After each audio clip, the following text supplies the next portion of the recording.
Bastidor CBN. Oferecimento WTC Ribeirão Preto, onde tudo se conecta ao seu mundo. Copema Empreendimentos. Sicredi, não é só dinheiro, é ter com quem contar. SideLog, a mais moderna área para a instalação da sua empresa. Base Química, responsabilidade com a vida. GS Inima Ambiente, nós cuidamos de água, nós cuidamos da vida. Sábado, esse sábado, dia 1º de novembro, sábado 1º de novembro, mês de novembro começando, e estamos informando que novembro é o Novembro Azul. Novembro Azul é o mês dedicado à próstata. Olha, eu que cuido dessa próstata já há muito tempo, tenho meu irmão mais velho, o Márcio, já operado de próstata. O perigo que é essa doença, esses problemas de próstata e a negligência por parte de homens e, atenção, mulheres com a próstata. Para isso, eu convidei das maiores autoridades brasileiras no assunto, o Dr. Tiago Bovo. Obrigado, Tiago, por nos atender. Começar novembro Azul. Queria que você falasse um pouquinho do funcionamento da próstata na gente, homens e mulheres. A próstata, bom, eu gostaria de agradecer, o convite, sempre gentil, Edmo. A próstata é uma glândula que fica entre a bexiga e a uretra. É uma glândula que produz o líquido seminal.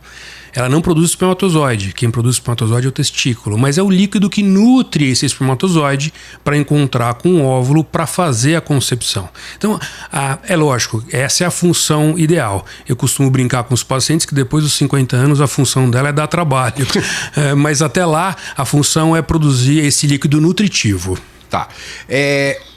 Havia uma recomendação por parte da medicina americana, que é mais ou menos que baliza todo mundo, né, a medicina americana, de que homens deveriam começar a investigar, a fazer a prevenção da próstata a partir de 50 anos. Isso caiu para 45. Continua caindo? Não. Aliás, é bem interessante. Como a gente hoje indica, existe a Associação Americana de Urologia, a Associação Europeia e a brasileira. Elas cada um tem o seu aspecto, mas para o pessoal entender, a partir dos 50 anos, se não tiver histórico familiar de câncer de próstata, se tiver histórico em primeiro grau a partir de 45, ou afro-americanos. Os afro-americanos, quando tem câncer de próstata, eles são mais agressivos. Também começar aos 45. Antigamente, há 15 anos atrás, a recomendação era começar aos 40, inclusive. Mas isso tem mudado, tá? Existiu muita polêmica. Não sei se você se recorda, mas em 2012, nos Estados Unidos, existiu lá uma força-tarefa de uma entidade que chama Task Force americana, que tinha dado, inclusive, uma recomendação para que não se fizesse rastreio. E isso caiu por terra em 2018.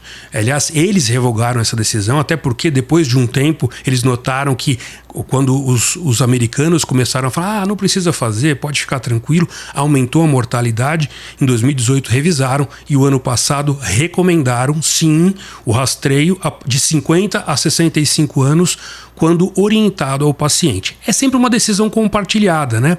Então é importantíssimo. A partir de 50 anos não tem desculpa. A próstata num jovem, ela, pelo que eu dei uma lida aí, ela é do tamanho de uma noz, isso, uma coisinha pequenininha. 20 gramas. No adulto, a gente que vai envelhecendo, aí vou tomar por base aí 40, 50 anos, ela já naturalmente fica do tamanho de uma ameixa. Perfeitamente. Né? Quer dizer, isso é natural, não precisa estar doente, não precisa nada. Não, também brinco, é como o cabelo branco, 85% dos pacientes acima dos 45 anos de idade vai sofrer um processo de aumento benigno da próstata, que é nós chamamos, no nosso jargão, de hiperplasia prostática benigna. Lógico que o paciente geralmente tem termos mais simples para dizer, como inchaço da próstata, é um aumento benigno em última análise. Eu estou com o Dr. Tiago Bovo, médico, urologista, especialista, como disse, um dos melhores do Brasil, esclarecendo para a gente, logo nesse dia 1º de novembro, o Novembro Azul, que é o mês dedicado à prevenção e tratamento de próstata. O senhor falou da hiperplasia benigna, né? Quer dizer, é uma das consequências que pode trazer caso a pessoa venha a adquirir algum problema funcional na próstata. Mas pode ter outros problemas além da hiperplasia. Sem dúvida, e é curioso, né? Às vezes o paciente, e por isso o Novembro Azul, né? O Novembro Azul existe para conscientizar o paciente para ele procurar o atendimento e o screening, fazer um PSA, um toque, que seja. A hiperplasia, como ela ocorre em geral ao redor da uretra, ela dá sintoma. Então ela dá dificuldade biccional, jato mais fraco, começa a acordar à noite para urinar. O câncer, ele só vai dar sintoma quando ele já está metastático, ou seja, quando ele já está fora da próstata, quando ele já está nos ossos em geral, é aí que vem o sintoma. Existem outros problemas, então nós temos outros. A próstata ela é fonte de uma série de problemas, prostatites, inflamações, infecções, né? Mas em geral alterações miccionais, ou seja, dificuldades urinárias, quando ela é aumentada benignamente. Mas esse novembro realmente chama essa atenção para nós. Olha, precisa ficar de olho, porque sem sintoma pode ter problema. Eu me lembro, eu disse que meu irmão mais velho teve câncer de próstata e ele tinha feito uma biópsia com 90 dias de antecedência antes de ser diagnosticado com o câncer. Olha, quer dizer, uma biópsia assim, relativamente curta, para 90 dias depois ter definido que ele tinha o câncer. O diagnóstico final. Exatamente. E eu me lembro que tudo começou com uma hiperplasia. Nós estávamos em Londres e eu me lembro que tinha que pagar toda hora para ele fazer xixi e era pouquinho, não era uma vontade de fazer e não saía nada. Não esvaziava, né? Não esvaziava. A hiperplasia tem esse detalhe. Agora, uma coisa também para a gente esclarecer ao ouvinte. A hiperplasia, muitos me perguntam, Tiago, o aumento benigno, ele pode se transformar em câncer? Não. Uma coisa, não dá para comparar bananas com maçãs. A hiperplasia, ela não transforma em câncer, mas o paciente com hiperplasia pode ter câncer concomitante. E o paciente sem hiperplasia pode ter câncer isolado. E aí, mas o senhor falou, quando vai se descobrir sobre o câncer, já é metastático, ou seja, já é em condições difíceis. Não, então, é daí que vem o Novembro Azul, para o paciente procurar bem antes da metástase. Porque a gente sabe que, por exemplo, pacientes com PSA abaixo de 5, a chance de cura em monoterapia, por exemplo, só com cirurgia, esbarra em 95%. Entende? É daí que vem o Novembro Azul. Não deixar, porque nós temos, por exemplo, o PSA, que é o exame de sangue, né? Para quem não se lembra, que a gente colhe para fazer esse exame de rastreio, ele no Brasil ele começou a ser assim, disponível amplamente em 1985. Antes de 1985, era muito comum o paciente chegar, ele não tinha diagnóstico, ele tinha dor óssea. Então, o PSA trouxe esse divisor de águas para a gente fazer diagnóstico precoce. Tá, mas não vamos não ser alardistas. Sim, nós exato. Estamos aqui querendo fazer prevenção. Querendo saúde pública, querendo ajudar todo mundo. Uhum. Então, pessoal, a partir de 45 anos, se você não tiver nenhum sinal antes, quer dizer, se tiver algum sinal, o doutor está falando, dor na pelve, dificuldade de urinar, você levantar mais vezes para urinar porque você está tendo essa dificuldade de fazer pouco, o jato da urina não é firme o suficiente. Não é firme como a gente está acostumado, etc. Então, houve uma alteração antes de 45 anos, vai atrás. 45 anos, obrigatoriamente é o ideal para a pessoa começar a se cuidar. Né? Perfeito. Então procurar por vocês, urologistas, senta lá e aí tem a história do toque, que aí já começa aquela história do preconceito. Eu não vou falar nomes, mas tem pessoas conhecidas nossas, né?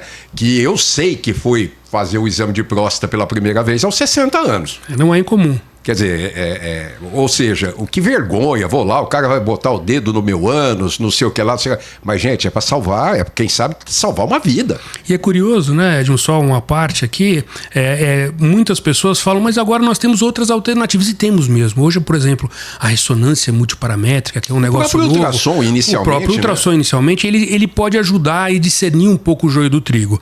E aí os pacientes sempre falam, doutor, quando é que nós vamos parar de fazer o exame de toque?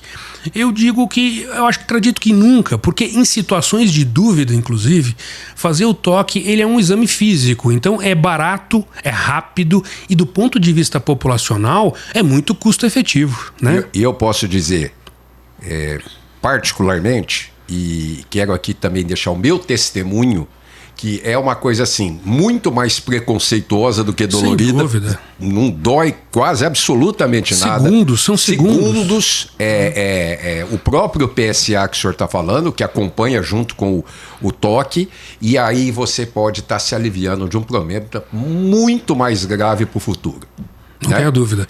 Isso pode salvar uma vida mesmo. Bom, eu vou chamar o intervalo. Daqui a pouquinho a gente está de volta com o Dr. Tiago Bovo, médico urologista, falando do Novembro Azul, o mês de prevenção de doenças na próstata. Até já. Bastidor CBN. Oferecimento WTC Ribeirão Preto, onde tudo se conecta ao seu mundo. Copema Empreendimentos. Sicredi, não é só dinheiro, é ter com quem contar. SideLog, a mais moderna área para a instalação da sua empresa. Base Química, responsabilidade com a vida. GS Inima Ambiente, nós cuidamos de água, nós cuidamos da vida. Estamos de volta com o segundo bloco do programa, nesse Novembro Azul de prevenção contra a próstata, recebendo o especialista urologista Dr. Tiago Bovo, que gentilmente nos atende, nos socorre aqui para trazer essa importância de levar a vocês, ouvintes, a prevenção dessa doença e que muitas vezes, doutor, envolve a família.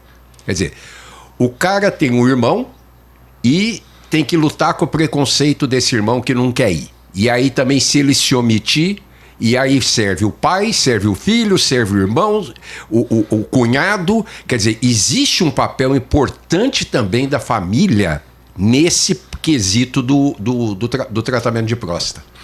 Exatamente. O que a gente nota, por exemplo, hoje eu costumo brincar que 60% das consultas são agendadas pelas cônjuges, ou pelas esposas em geral desses pacientes, que realmente se preocupam. A mulher, ela se preocupa um pouco mais do que nós da classe masculina, porque elas têm o hábito elas saem do pediatra e já vão para o ginecologista. O homem não. Ele sai do pediatra até ele ir um médico clínico geral, ele tem um gap muito grande. Aliás, a gente vê isso com muita frequência. É lógico que os irmãos, a mãe, a esposa, elas têm um papel definitivo na história da prevenção. E se todos soubessem que, olha, 20% dos homens vão ter câncer de próstata, é quase 20%, é um pouco menos, 1/6 dos homens vão ter câncer de próstata, e que é a segunda causa de morte por câncer no Brasil, é câncer de próstata. Então o câncer de próstata, ele pode ter uma mortalidade elevada. É interessante a gente fazer o diagnóstico precoce para curar. O diagnóstico precoce muda completamente. E a família está envolvida nisso. Eu quero repetir, nós não estamos aqui falando de próstata nesse Novembro Azul para criar alarde. Mas eu estou, de certa forma, alardeando a importância de se fazer a prevenção por esses meios, por esses métodos que nós estamos citando aqui. Ou seja, o PSA, num simples exame de sangue, o toque, que é fundamental com o seu urologista a partir dos 45 anos, e a partir daí, tudo que o seu urologista indicar. Perfeito. Mas aí a gente vai para a cirurgia de próstata, doutor. O senhor que faz a cirurgia robótica, eu me lembro que meu irmão, quando fez a cirurgia, não era robótica. Não tinha, né? Não tinha isso. Aquele doutor lá de São Paulo, famoso lá... o professor Miguel. Professor Miguel. Sim. Islugi. Ele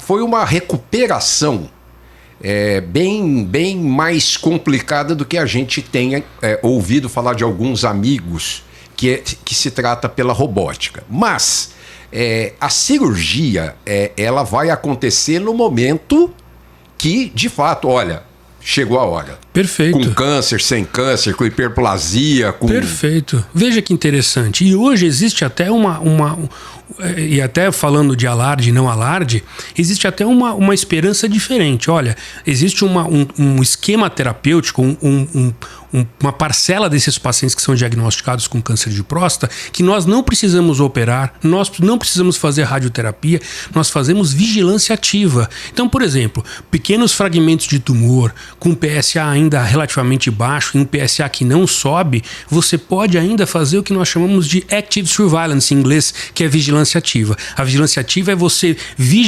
fazer uma vigília nesse paciente, semestral, trimestral, que seja, e você eventualmente indicar algum tipo de tratamento. Mas sem dúvida, hoje, quando a gente indica a cirurgia, ela atende muitos pacientes, porque você consegue fazer cura, inclusive, em situações um pouco mais graves de tumor localizados, mas com um estado um pouquinho mais avançado. O equipamento, a tecnologia, né, ela melhora na precisão e na recuperação? Nos dois. Olha que interessante. Antigamente era uma incisão grande, né? 30% às vezes em algumas séries dos pacientes tinham que sofriam até transfusão de sangue nas séries iniciais. Nós estamos falando de 30 anos atrás. Hoje, com a cirurgia robótica, você não precisa mais de transfusão praticamente. É muito raro você fazer. Na verdade, é de 1,5% a necessidade de transfusão. Como são pequenos furos, esse paciente, 90% está indo embora o dia seguinte com sonda e remove a sonda 7 dias depois. Coisa que na cirurgia aberta era de 2 a 3 semanas de sonda, né? E não tão rápido também. Não tão rápido. Dia de hospital. Ficava uma semana no hospital na época. Eu me lembro muito bem. Eu me lembro que eu acompanhei essa saga, né? Do meu irmão. E a precisão da cirurgia, a prevenção, em termos de que se tiver que fazer a cirurgia, que seja feita cedo, ela pode ajudar em muitas coisas que poderiam se tornar um problema definitivo para quem tem o problema de próstata. Por exemplo, fala-se a boca livre pelo mundo da infertilidade. E da impotência, né? Que é muito interessante. Os nervos, não é a próstata, a próstata está numa situação muito central na pelve. Os nervos da ereção, eles passam grudados na próstata. E o músculo que segura o xixi, que nós chamamos de esfíncter urinário, também está grudado na próstata. A robótica aumenta a visão, aumenta a visualização e a gente consegue, eu falo que todo cirurgião urológico que faz câncer de próstata, ele fica sempre entre a cruz e a espada. Se ele tirar muito, ele tira nervo junto. Se ele tirar pouco, ele deixa tumor para trás.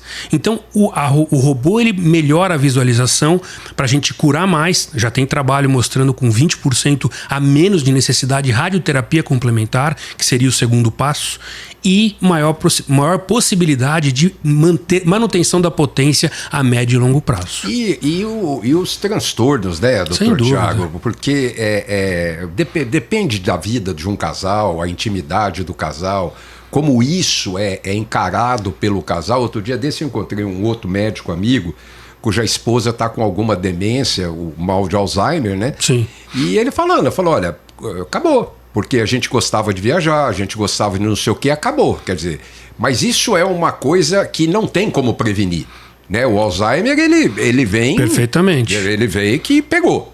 A próstata dá para...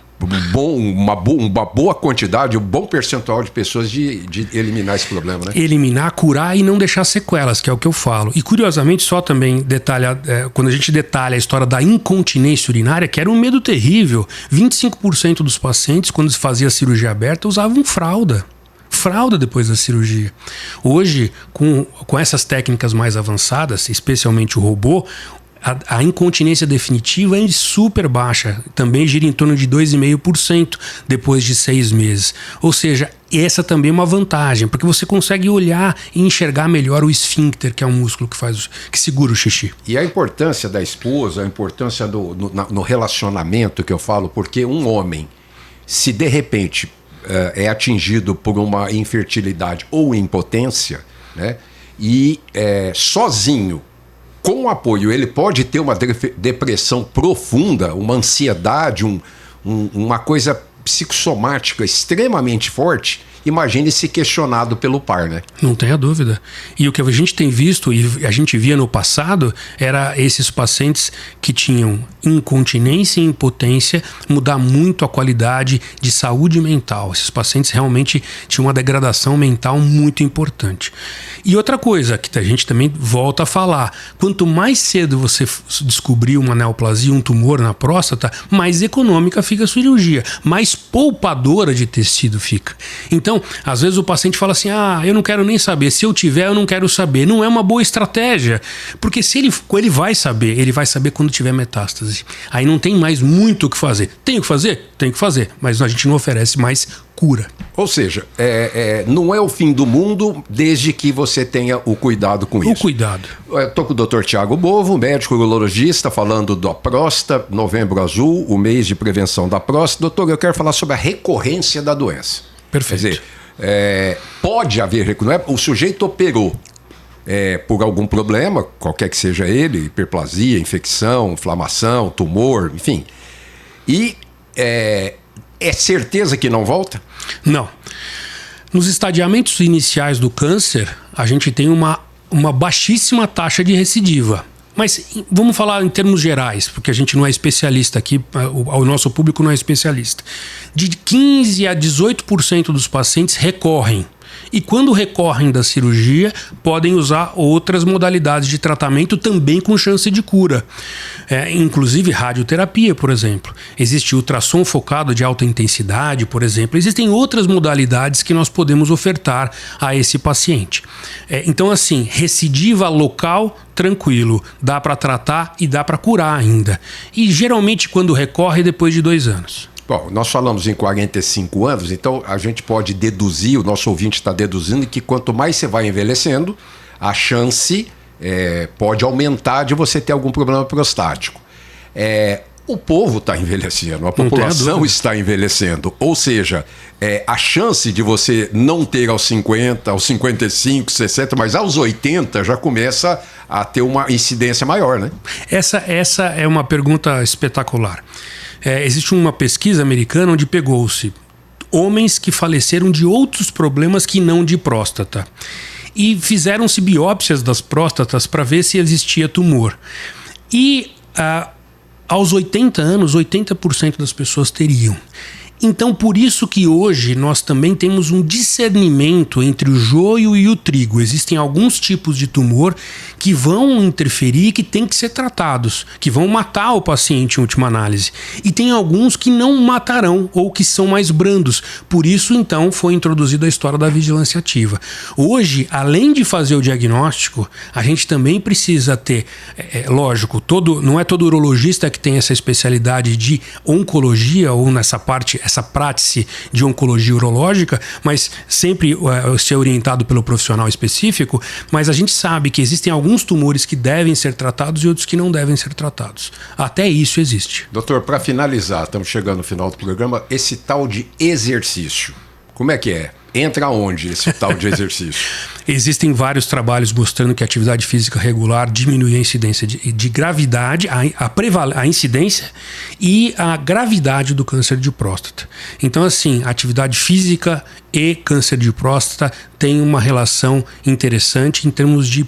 Aí sim podemos falar em prevenção, porque na verdade quando você vai ao seu urologista você está procurando fazer um diagnóstico precoce, mas a atividade física pode ter um efeito sim preventivo. Garantido. Garantido. Pessoal, não estamos alardeando, mas eu estou trazendo uma super preocupação para vocês de se cuidar, de prevenir, a partir de 45 anos, fazer os exames relacionados à próstata.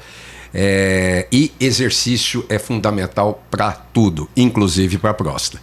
Dr. Tiago Bovo, especialista médico, cirurgião também em robótica da próstata. Quero agradecer a sua participação nesse 1º de novembro. É um prazer. Iniciando este Novembro Azul. Muito obrigado, Dr. Tiago. Muito obrigado. E o recado fica dado a todos para que a gente tenha essa consciência de que vale a pena procurar o colega para fazer esse exame. Pois é, pessoal. Então, nós encerramos esse Bastidor CBN de hoje. Sábado que vem estaremos de volta com mais uma atração, trazendo algum tema importante, relevante para a nossa audiência. Um abraço a todos, bom fim de semana e até lá. Bastidor CBN. Oferecimento WTC Ribeirão Preto, onde tudo se conecta ao seu mundo. Copema Empreendimentos. Sicredi, não é só dinheiro, é ter com quem contar. SideLog, a mais moderna área para a instalação da sua empresa. Base Química, responsabilidade com a vida. GS Inima Ambiente, nós cuidamos de água, nós cuidamos da vida.